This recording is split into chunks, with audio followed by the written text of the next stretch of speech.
ki mu tan tem azipa dinga hinna tui ahi achate dinga kim nam tui ahi alsun na in sung dia bu man lupe nahi o numei na din mun ki kholin numei chin te ho a in chen a sim do in numei ngol ten va a in chen a su mang ye o minu na din mun hoi lai hang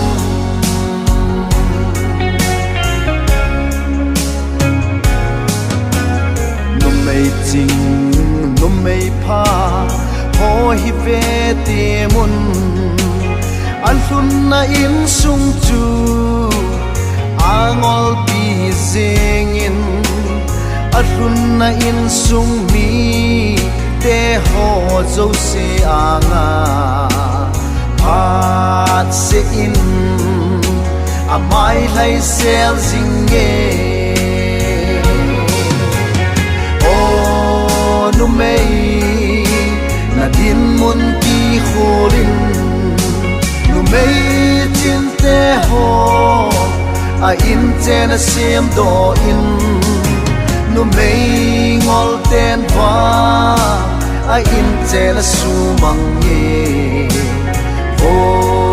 minu na din mun hoi lai hang